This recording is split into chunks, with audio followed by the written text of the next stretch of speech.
Today we have Dr. Charles Burton, Senior Fellow at Macdonald-Laurier Institute, Centre for Advancing Canada's Interests Abroad, and Associate Professor at Brock University, who specializes in comparative politics, government, and politics of China.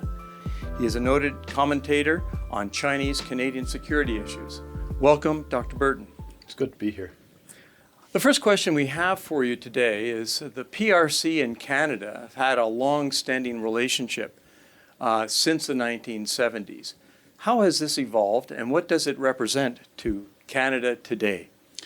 Well, it's a great question because, I think a lot of the nature of our relationship with the People's Republic of China in, 2023 is sort of path dependent on what happened in 1970 when Pierre Elliott Trudeau decided to recognize the People's Republic of China, because it's got 60 times the population of Taiwan and was a rising power, I guess, in the context of the times.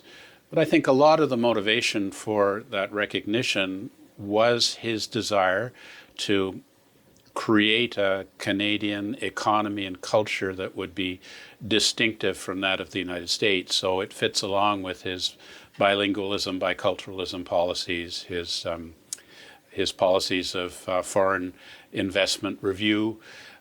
He wanted to diversify Canada away from being American, and I think he saw China as an opportunity to identify with another great power.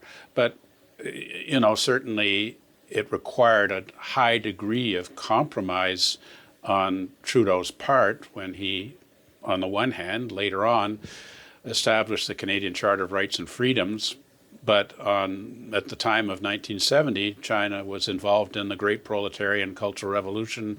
Intellectuals, Trudeau's counterparts and politicians were working the fields or being tortured in prison.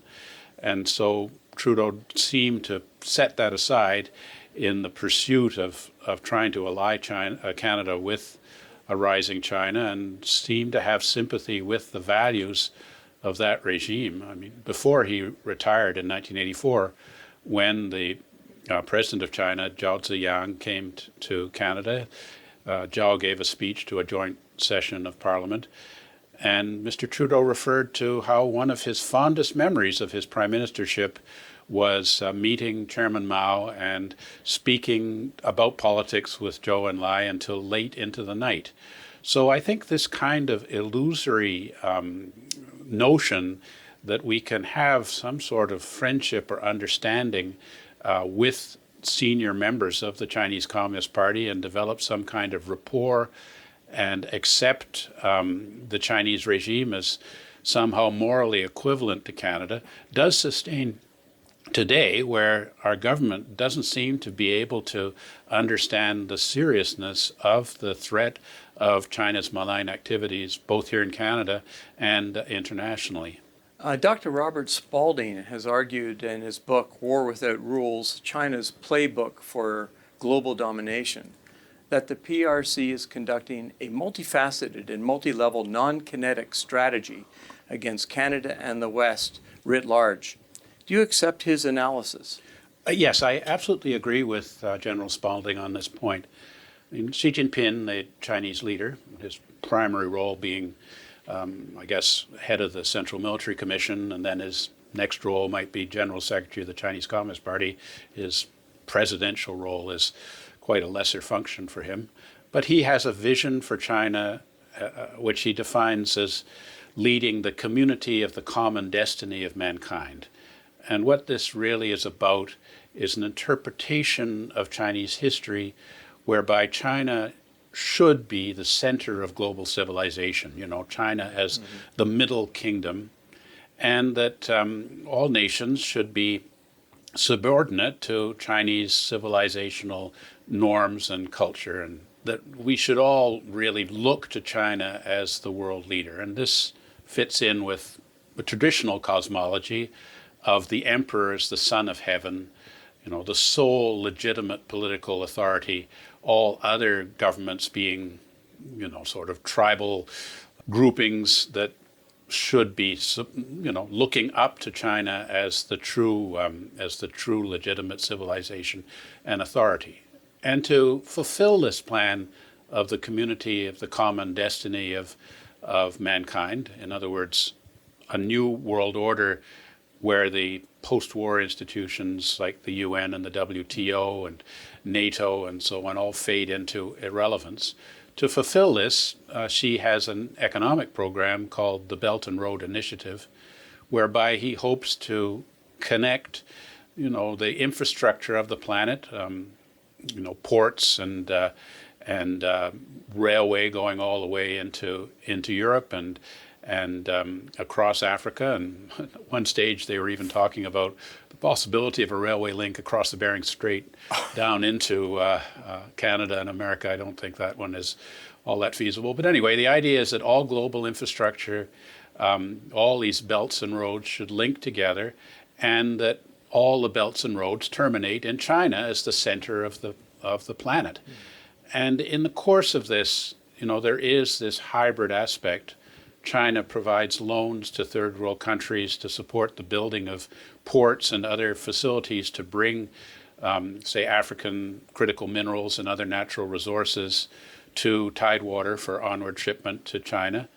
But there's also an expectation that those governments will support China in other aspects. And, if you put together a port that facilitates international trade, eventually China is going to request that that port be used for submarines or, possibly stationing a Chinese military base in that area if the port is located in a place of geostrategic significance. So China as an integrated, party, state, industrial, military complex works in a completely coordinated and comprehensive means to achieve its hybrid warfare ends. And I think General Spalding is one of the few people that really gets this point, that you cannot engage with China, for one thing, without paying the cost of facilitating China's geostrategic strategy of the community of the common destiny of mankind and the intensification and interpenetration of the Belt and Road Project. It's, we cannot engage China on things like climate change and disease without paying the cost of furthering China's overall global agenda internationally and in Canada. Drawn from various open sources, such as Sam Cooper's book, WILFUL BLINDNESS, there appears to be a convergence of Chinese organized crime and Canadian politics. Is this so? And what needs to be addressed to mitigate such corruption and the inevitable cascading influences, in your opinion? Well, that is worrying, and I mean, it does debase our democracy. I think, from the Chinese point of view, our concept of, say, the respected captain of industry and the mafia boss is not so strictly drawn. And so we do see a lot of these criminal gangs who have agreements with the Chinese authorities that China will, allow them to engage in their criminal activities and pay benefits to members of the regime on the one hand, and on the other hand, that the Chinese regime can mobilize these criminal gangs for menacing and harassing activities in Canada and abroad. I mean, for example, you see a lot of examples of Chinese governments who seek to expropriate land for, to facilitate the development of shopping centers or large buildings. And the landowners are not prepared to accept the conditions that the Chinese government is imposing, and then thugs come and basically force them off their land and rough them up a bit. These are thugs who are essentially working at the behest of the Chinese Communist Party. And within Canada, we have a serious problem of Chinese criminal gangs involved in drugs, particularly in the fentanyl business, who are using underground banking to facilitate the transfer of monies of uncertain provenance from China to Canada. So Chinese law only allows the legal export of $50,000 US a year for, say, parents to support their children's education in Canada. But using these criminal gangs as depicted in Sam Cooper's excellent book, Willful Blindness. The people give the money in China to the criminal gangs' underground banking system and then come into Vancouver or wherever. The money is delivered to them in, bundles of $20 bills wrapped up in rubber bands, not your normal banking procedure, often presented in hockey bags in parking lots near casinos. And then the people who wish to invest their money in Canada to keep it safe from, possible political factional struggle and ruin if they're on the wrong side of it, go into a casino, purchase some chips, probably gamble, but may not gamble. After a few hours, take the chips, cash them out, have a nice clean check, and use that with their lawyer to purchase real estate here in Canada. So, this integrated relationship between the elements of the regime who accumulate enormous wealth well beyond their salary as Chinese Communist cadres. I mean, for example, President Xi himself's official salary is some 20-some thousand US dollars, but he was able to send his daughter to study as an undergraduate program at Harvard. Really? So one wonders, where the fees and other expenses came from. But in any event, there is a lot of this kind of thing going on, and it's disturbing that the Chinese regime is enabling criminal activity here in Canada. And a lot of it can be quite nasty and violent, and it's certainly something that shouldn't be done by a foreign embassy and consulate in our country in violation of our domestic laws. Many political analysts have argued that the West appears to have seriously misjudged the Communist Party of China, which has been observed over time as utilizing deception, stealth, and criminal activities and subversion, amongst other strategies, to further their geopolitical goals. Why has this not come to the attention of Canada's political and business elites sooner? Why have we not addressed this multifaceted threat phenomenon? Well, that is the key question here, is, we know about this.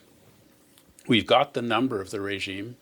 We recognize that our illusions in the 90s and early 2000s that China could become a responsible stakeholder in global affairs were based on deception.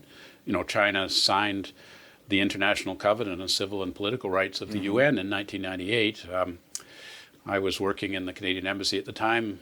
We were terrifically enthusiastic about this and wanted to assist them in remaking their laws and practices to get them into compliance, and we would assist them in reporting to the UN. My telephone calls on that one didn't seem to get answered by the relevant parts of the Chinese Communist Party, and over time I rapidly realized that we were being played in this regard. I think that China has an extremely sophisticated engagement here in Canada. The Chinese Communist Party has its United Front Work Department, which, as given in evidence by the RCMP to Parliament just a couple of months ago, has a budget which is greater than that of the entire Chinese Ministry of Foreign Affairs. They have 50,000 people working on this in China, and clearly a large number of Chinese diplomats are involved in Chinese Communist Party United Front Work Department work. In fact, arguably, I think the current ambassador of China to Canada's function as head of the party committee is probably, in a lot of ways, his more senior role compared to his role as diplomatic representative of China in Canada. But if you look at the embassy, there are 146 diplomats from China accredited to Canada at their embassy and consulates. This compares to 46 for Japan, 35 for India, 23 for the United Kingdom. So when you see this enormous diplomatic cohort, which I'm sure is not reciprocally matched by that number of Canadian diplomats accredited to China, one can only assume that a lot of them are involved in influence operations and running agents of the Chinese state who work in front organizations, these so-called police stations or Confucius Institutes, to further Chinese goals. And I think that from the point of view of Canada, on the one hand, you know, there are Chinese in Canada who hold opinions that the Chinese Communist Party is not a good political force and is hostile to Canada, are subject to menace and harassment by agents of the Chinese state, including, as you know, we were talking about, representatives of organized Chinese criminal gangs in Canada. And on the other hand, quite a sophisticated program of delivering benefits to people in the Canadian policy process who, you know, are thinking about what will they be doing when they leave politics or the civil service. I mean, you know, civil servants can retire with full pension, usually in their 50s. Most of them are thinking about, you know, what can I do to make serious money after I leave government service? And China offers this sort of opportunity. China-related law firms, board memberships, and so on, which one sees a lot of former cabinet ministers and senior civil servants undertaking.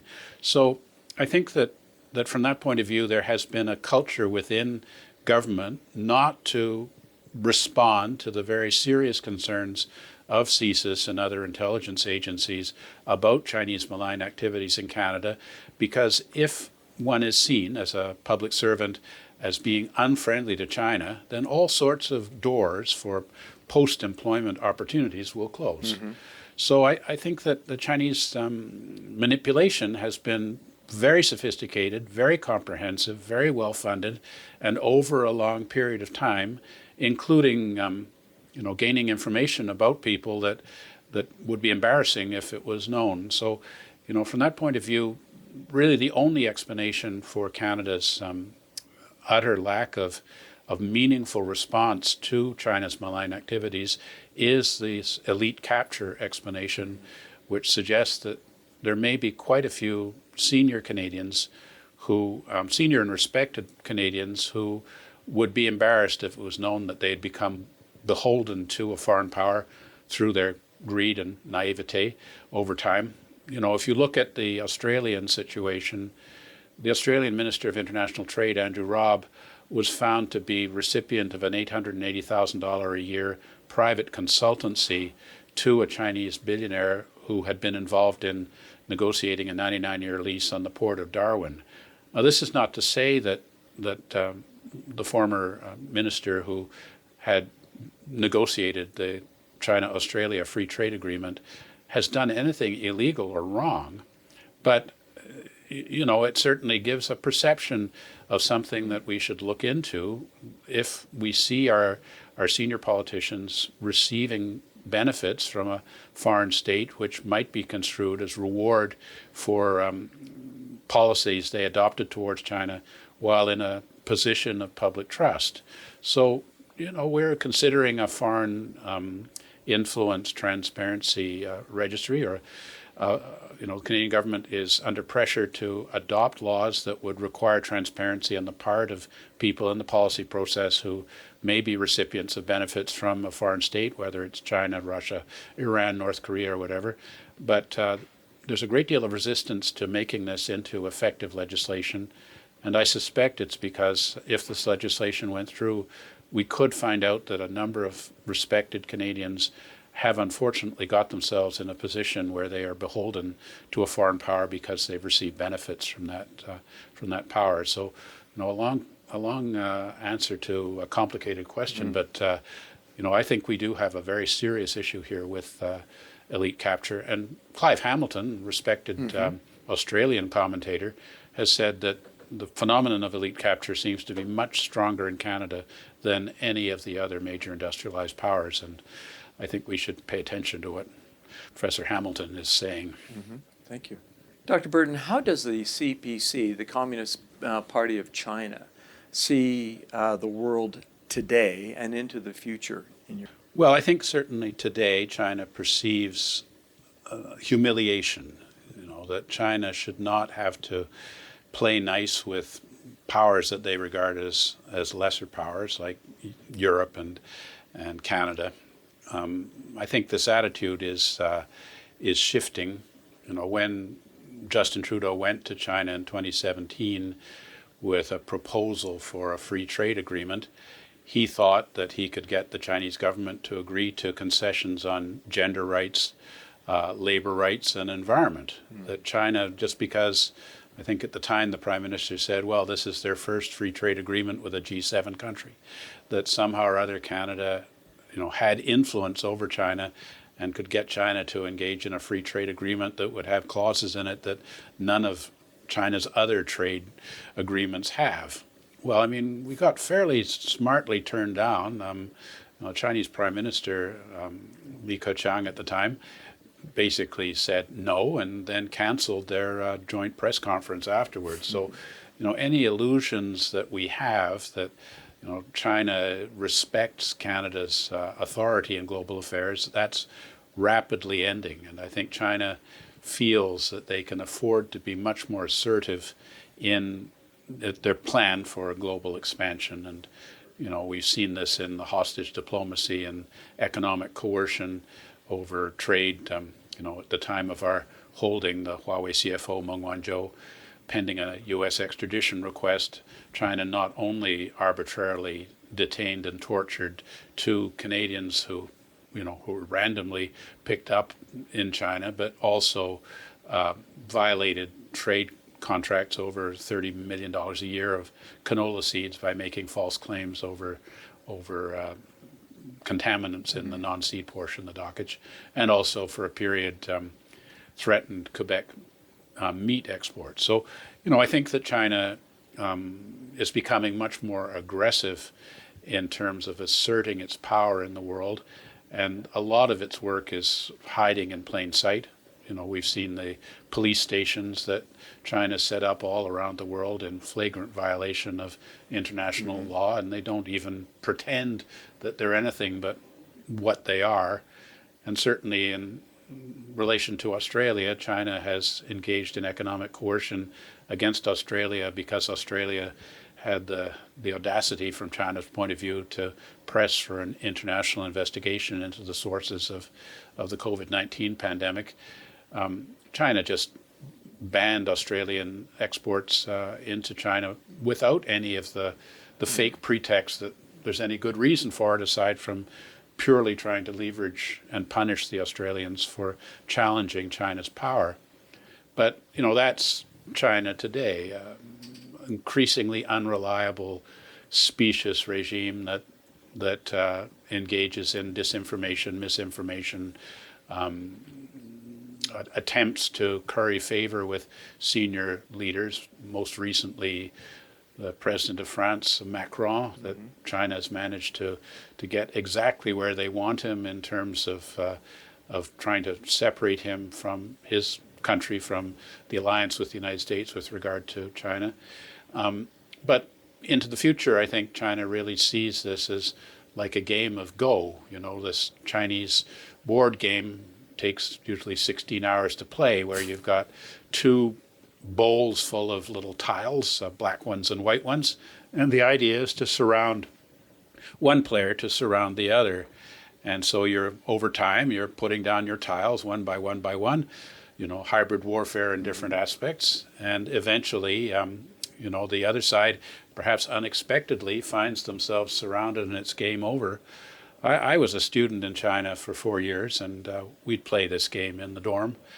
It was before the internet, so that was our entertainment. And I thought that maybe I could improve over time, over the period, and they'd sometimes let me play.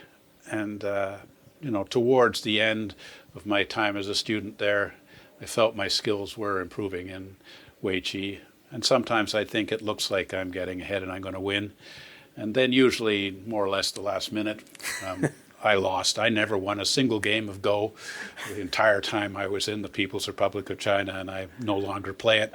But, I think that is a certain parallel to China's overall strategy. How it sees itself in the future is eventually China will attain comprehensive hegemony over the planet, and it will become a China-dominated world where the politics and international relations will be based on the Chinese norms as defined by President Xi Jinping.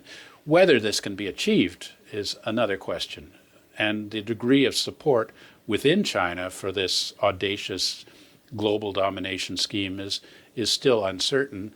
And, and the Belt and Road project has not been working as well as China had hoped. There's a lot of issues of debt trap diplomacy and nations not being able to fulfill their obligations to China, are basically flim-flamming the Chinese and the money ending up in African dictators' Swiss bank accounts. So, they do have a plan, but I think the West is still pretty strong, and the idea that China can count out the United States and assume that the U.S. is in terminal decline and that China can readily assume the U.S. role as the leader of the world, the cards are still out on that. But if we don't recognize this threat and take appropriate action to counter it, then it's more and more likely that China will achieve what it plans to do through a kind of hiding in plain sight, stealth, and dissembling as to their intentions. Jonathan Manthorpe's book, CLAWS of the Panda, discussed the PRC's campaign to influence and intimidate operations in Canada. Can you describe for us the CPC's objectives, how this is being orchestrated, and to what effect? Yes, I think recently there was a Globe and Mail report based on a transcript of a telephone conversation that was intercepted that proved that the Chinese authorities are designating the leaders of these United Front Work Department organizations in Canada. And so evidently people that are heading up, which are ostensibly depicted as grassroots organizations of Canadians of Chinese origin, are in fact designated by the Organizations Department of the Chinese Communist Party under the normal procedures for United Front Work Department leadership. So what we have within Canada is a sophisticated network of peoples-based organizations that function to assist the Chinese consulate and embassy in fulfilling Chinese regime goals. So, they provide intelligence to the embassy about situations on the ground. They offer information about people who are in key positions of use to China, such as what researchers are involved in dual-use military technology research that would fulfill the immediate demands of China's state planning process. They menace and harass and attempt to discredit persons of Tibetan, Uygur origin, Hong Kong, Taiwan origin who are not supportive of the Chinese regime.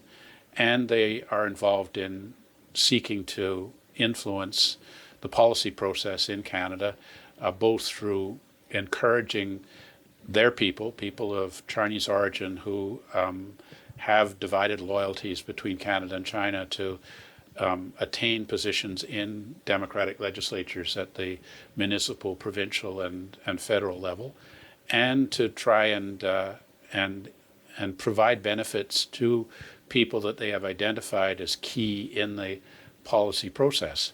They strike a net which is very wide and long-term.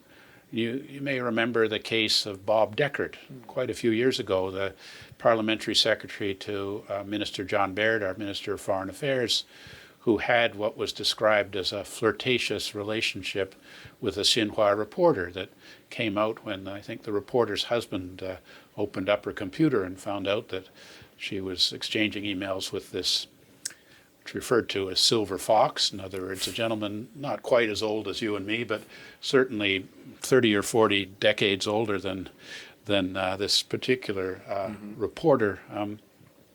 Nothing much happened of it, but clearly it looks as if this was part of a general process to try and see if perhaps in some future time Mr. Deckert might be in a position where he could serve the Chinese regime. Incidentally, I did some research on the reporter. I couldn't find any reports that she had ever published. So she was a reporter who never seems to have published in the newspapers. And then, to my surprise, she left Canada immediately on the exposure of the scandal. About 2 months later, she turned up as a researcher at the Kennedy School in Harvard and attempted to befriend me on Facebook, but had to block her.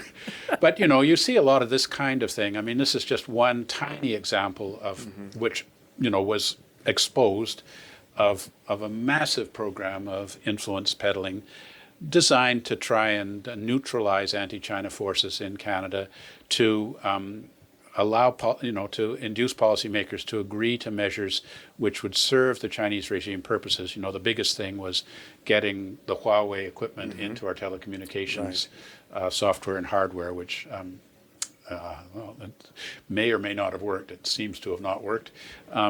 And other, you know, and allowing for China's acquisition of key Canadian infrastructure related things, you know, the Chinese attempt to acquire Aecon Construction, which also failed, and China's attempt to acquire a mine, Shandong Mining, to acquire a mine up in the north, which was not economically viable, but, you know, was quite close to a NORAD facility and offered a port facility out into the Northern Ocean. So, you know, you see a lot of this. These are the sort of objectives that China has, step by step, to increase its hold on Canada.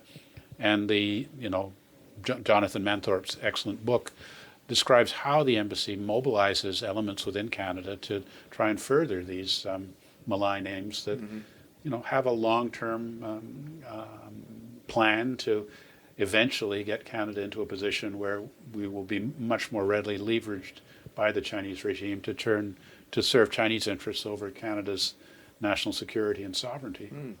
There has been a recent revelations that a number of Canadian politicians were reportedly financially supported by the Communist Party of China. This has been most disturbing for Canadians who wish an in-depth inquiry to ascertain the veracity of this revelation and to explore the threat to our democracy. What are your views as to this revelation, and what should be the response by government to address this foreign influence in the future? Well, I mean, I certainly think that these reports are accurate, that there are too many people in senior positions in our government and civil servants who are evidently recipients of benefits, largely financial, maybe some others, and are therefore, you know, turning a blind eye to Chinese activities or actually facilitating them, you know, supporting, say, the Huawei bid, or suggesting that it would be foolish for us to reject the Chinese construction company's bid to purchase Aecon and so on. It's very hard to undo this.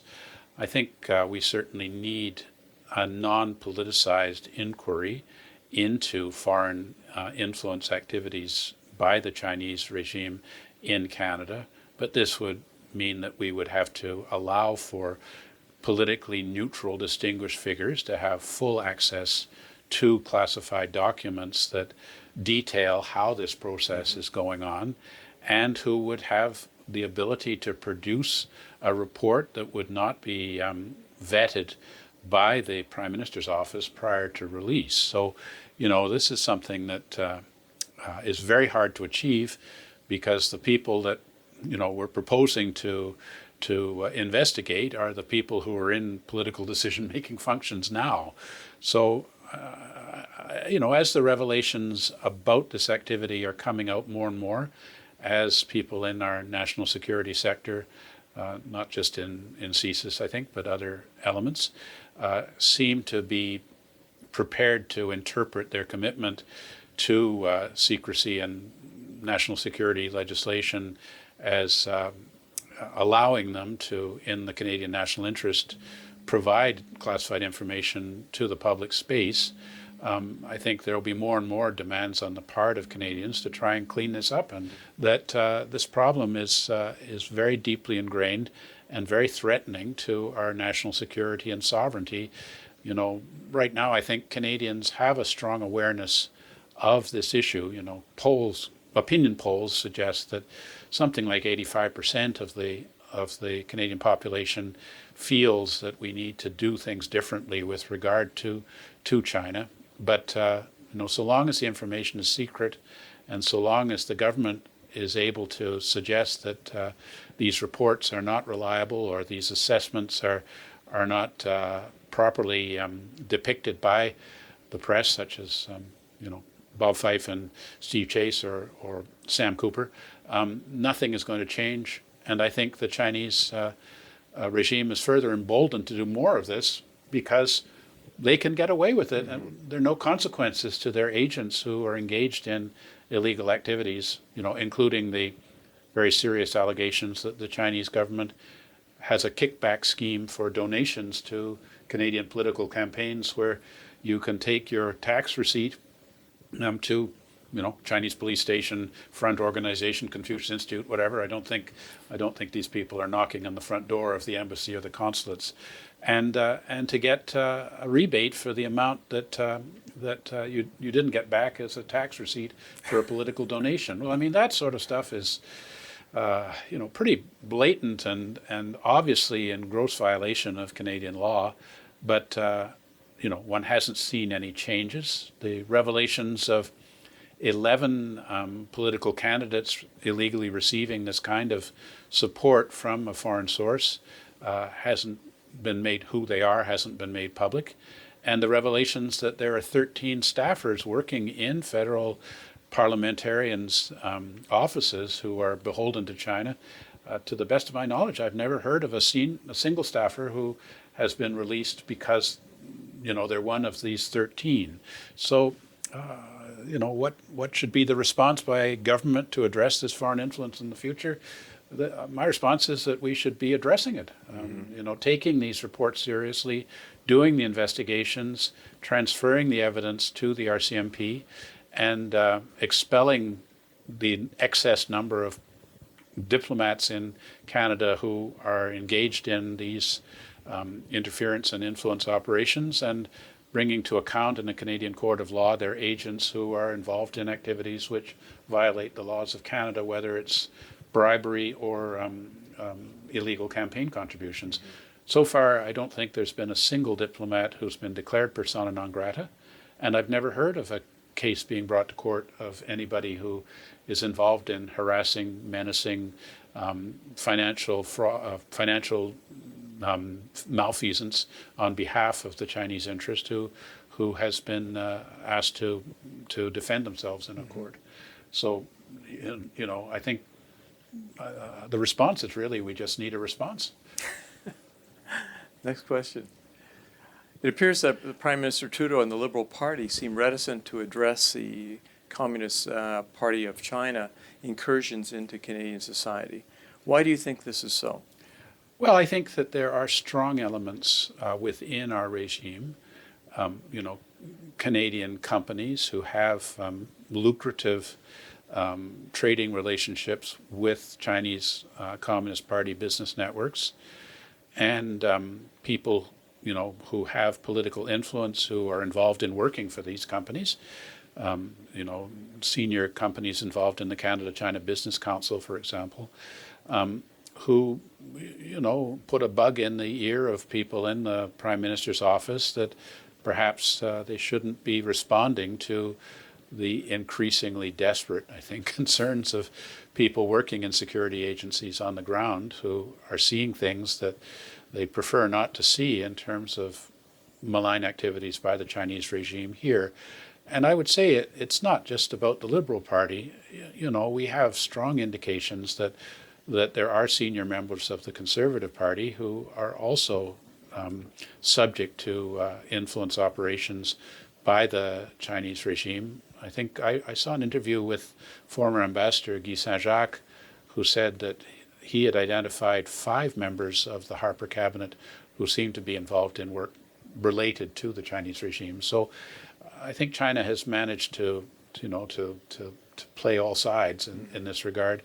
And so one wonders if the next government is a Poilievre government, as I think we can realistically expect it will be, will we face similar resistance to very seriously addressing the same concerns over Chinese influence, and will we see Chinese diplomats declared persona non grata by the authorities under Mr. Poilievre's Conservative government, and will we see agents of the Chinese regime brought to account, and will we see a Foreign Influence Registry Act brought into effect that will require Canadians who have certain influence in the policy process to declare publicly if they're recipients of benefits from a foreign regime. This remains to be seen. I try and be optimistic about it, but I've been working this file for quite a few decades, and I haven't been pleasantly surprised yet. But hope springs eternal. But I do think that it's important that Canadians insist that our politicians take this matter much more seriously than they have, and that this matter should be informing people's voting choices in elections, because this really is about the future of Canada and how we can maintain our democracy, security, and sovereignty in the face of a long-range, well-funded, comprehensive, and insidious challenge by a hostile foreign power, which is China. The Communist Party of China has been involved reportedly on genocidal initiatives against the Uygur citizenry. What does the Communist Party of China fear from this minority, and is this linked to Han centrism? Yes, I think that, in the past, the Chinese Communist Party's understanding of China was that it was a kind of federation of the Han, the Turkic Muslims, the Uyghurs, the Tibetans, and the Mongolians. Mm-hmm. And, a significant part of Western China, far in excess of the territory designated as the Tibet Autonomous Region or the Xinjiang Uyghur Autonomous Region, are in fact the traditional lands of the Tibetans and the Uyghurs. So China, I think, had expected that the Uyghurs and the Tibetans would collaborate with the Chinese communist regime. I mean, after all, Chinese communism was a transnational, international movement of global revolution, for which, national distinctions were going to be eliminated in the creation of the new socialist man and the Marxist utopia that the regime was intended to fulfill.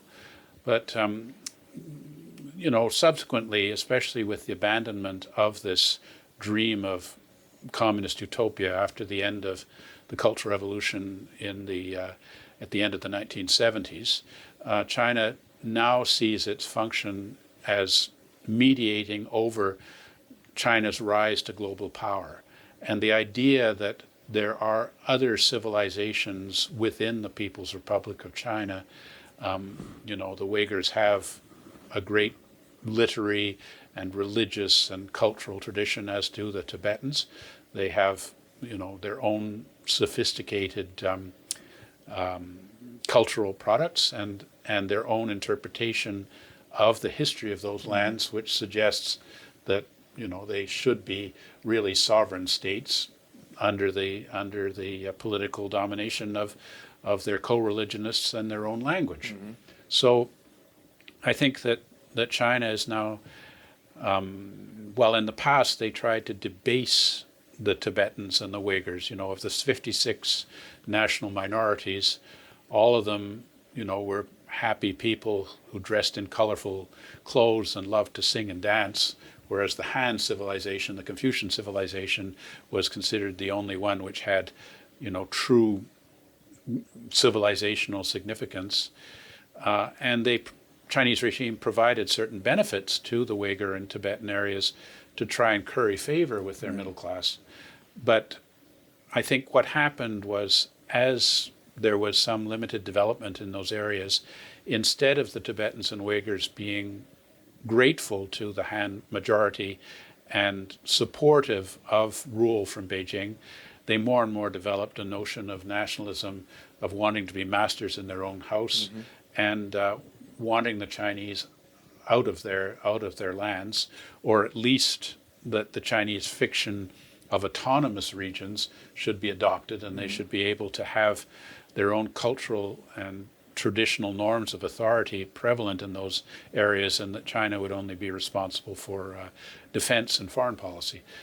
China finds this unacceptable, and so there is a program of genocide. I think it's a 45-year plan, retraining of of the Uyghurs in these concentration camps to learn the Chinese language and be brainwashed into loyalty to the charismatic personality cult of Xi Jinping, the removal of Uyghur children from their homes to orphanages where they are required to speak Chinese and respect the Han culture, and the creation of a new nationality, which is the Chinese nationality, which previously never existed. Mm-hmm. You know, there is no Chinese nationality. It's either Han, Uyghur, Tibetan, or Mongolian.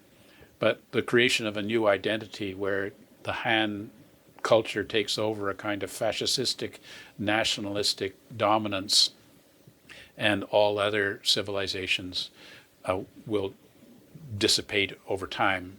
I mean, either through restrictive birth control measures, some degree of loss of life through torture in these prisons, and through assimilation, intermarriage, transporting Uyghurs from their traditional lands to the interior, mm-hmm. to work in what are essentially Chinese prison camps of production and so on. So, you know, I think we do have to worry about Chinese fascistic nationalism. The Chinese regime does bear a lot of resemblance to what we saw in the Hitler Nazi regime in the 1930s, and you see a lot of parallels in terms of how the West is responding to China, along with the kind of appeasement policies that we saw of countries like Britain and France in the period of Hitler's rise. Mm-hmm. And maybe Xi Jinping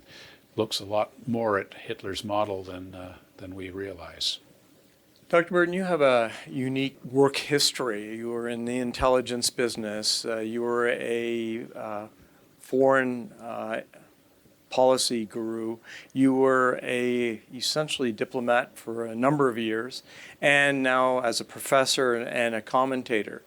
If you were the head of the Canadian Intelligence Service or for the National Security Advisor, what would you do to address a serious PRC challenge for Canada and Canadians? Well, I think, you know, the sorts of things that we've been talking about, I mean, certainly getting a grip on Chinese malign activities in Canada run through their consulates and embassies by their very large diplomatic cohort and network of agents in these other institutions. You know, and China's use of our democratic openness to achieve their ends. You know, their sending of People's Liberation Army researchers into Canada on false visa applications, hiding their security and military backgrounds to gain information from collaborative research with naive Canadian universities. That should stop. But I think in the larger issue, you know, we certainly, as a matter of great urgency, need to strengthen our defense capabilities, both for the defense of the Indo-Pacific, and we should be able to defend the Arctic ourselves, which means, you know, at a time of economic turndown in Canada, that we need to be reallocating significant resources to strengthening our security agencies, modernizing the CSIS Act, giving the RCMP the tools they need to engage in proper investigations of Chinese malign activities, and considerably upping our game in terms of hardware and military resources to meet China's challenge. You know, ideally, we would be able to provide alternatives for the developmental aid that comes with strings attached from the Chinese regime. But there again, you know, an enormous investment on the part of Canada and our allies of monies that our governments up to now feel are better allocated to domestic and social purposes. Mm-hmm. But, you know, this is, you know, we're coming up to a position where we could be seeing a hot war, particularly over Taiwan and the South China Sea. And, you know, how long do we wait until we finally recognize the significant threat to Canada and the international rules-based order, and put the resources into it to step up our game and make Canada a genuine partner of the United States in trying to maintain global peace and prosperity through our existing institutions that China very explicitly seeks to destroy. And China's plan for the community of the common destiny of mankind is supposed to be achieved by 2050. I mean, I'll be 95 then, so I guess we could meet again and talk about that. I'm not anticipating that it'll happen, but as the Chinese regime gets more and more desperate and feels more and more backed against a wall, the prospects of engaging in unwise adventurism over Taiwan increase, and this just the consequences for Canada and the world are just huge. So, I think these are the most serious challenges to Canada and Canadians, is the ideologically based, resentful, angry regime in China that seeks to put us in our place over an interpretation of history that suggests that China has been humiliated by the West and needs to reassert its supremacy over global affairs. This really isn't, a very modern and productive way to understand global affairs. But between Xi Jinping and Vladimir Putin, I think we should really be taking autocratic, dictatorial strongmen who have nuclear resources and other significant military power very, very seriously. You alluded to the Pacific and Canada's, shall we say, as a strategic partner. Last year, as you're well aware, Australia, the UK, US got together, signed an agreement, a defense agreement. Australia looks like it's going to get nuclear-powered boats. They will be armed with likely American military technology. At that time, when the Prime Minister was asked about this, he just turned around and said, it's only about submarines. What's your view on that? I mean, this was appalling. You have the Australia-UK-US alliance, a significant alliance to challenge China's ambitions in the Indo-Pacific. Last time I looked at the map, the United Kingdom is not an Indo-Pacific nation, whereas Canada definitely is. And, I think Australia certainly, in retrospect, based on the most recent highly appeasing visit of President Macron to Beijing, has carted to the right horse, going with the United States over France now. But Canada desperately needs this nuclear submarine capability for all sorts of good reasons, and we should have been there. And the United States has established a trade agreement involving 16 countries relating to Indo-Pacific, and we weren't even invited to join up. Although I think after the fact we're trying to get Mr. Biden to perhaps allow us to put our name to it. I think the United States has perhaps not without basis decided that Canada is not a reliable partner in this nature, and that we are too beholden to China and too leaky in terms of our intelligence sharing with the United States that could possibly end up in Chinese hands. And we really need to turn this perception around through substantive, meaningful action as soon as possible. Japan doubles its defense budget through a single determination of their government, and Canada is essentially saying, we have your back, but without putting anything to suggest that there's anything beyond rhetoric in that kind of statement. It's interesting, in my discussions with American colleagues, Dr. Burton, it came quite clear that it's no longer, from the view of a lot of American analysts, that it's no longer the Canadian Arctic. It's called the North American Arctic. Yes. What is your view on that? Well, I'm concerned. It is. We've always talked about the Arctic and our need to get up into the Arctic. I mean, Diefenbaker and before, Canada's the North. And, now we have the UK that's been active in the Arctic in our own absence. And certainly, Russia claiming Arctic shelf territory that by any normal interpretation of the law of the sea and international law should rightly belong to Canada. there's always been an issue of disputes over what are international waters, and the United States running submarines through what we regard as Canadian waters. Sometimes they give us a heads up as a courtesy in advance, and evidently sometimes they don't. I feel it's a shame for Canada that we cannot defend what we regard as our sovereign lands, but I'd sure prefer to have the U.S. Becoming more present there than either Russia or China. On that note, we are now in the midst of a shipbuilding program, or tentatively at least. What's your view as to our naval issues relating to not only the Atlantic and our NATO responsibilities, but also we have responsibilities because NATO extends now, because we have the United States, into the Pacific, and the British. Yes, I mean, I think that certainly we're planning to increase by one frigate our freedom of navigation exercises up there.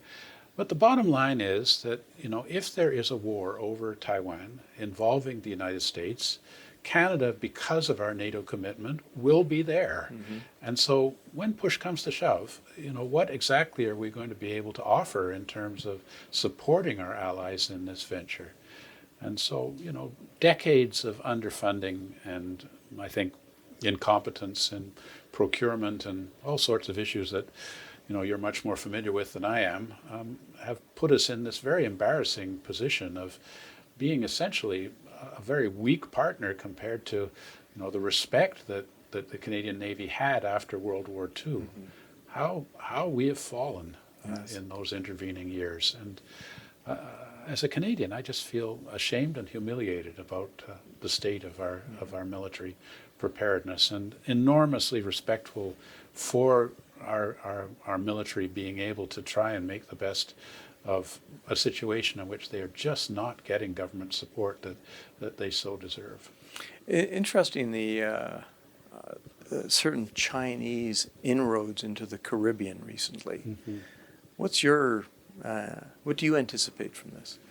Well, my own family background is actually the island of Barbados, and so I follow the Barbados news. Mm-hmm. And China's enormously present. I mean, Barbados is a nation of less than 300,000 people. It's only 14 by 21, but they have a Chinese embassy, and I think you see the Chinese ambassador on the Barbados news more than anybody else. Port facilities, people in Barbados studying Mandarin, they're everywhere. And so I think that China sees areas of the world that, the Western advanced nations are no longer as engaged in because of political decisions or whatever, and they're getting in there and they're able to exert influence and see some strategic potential to turning those governments in the direction of China.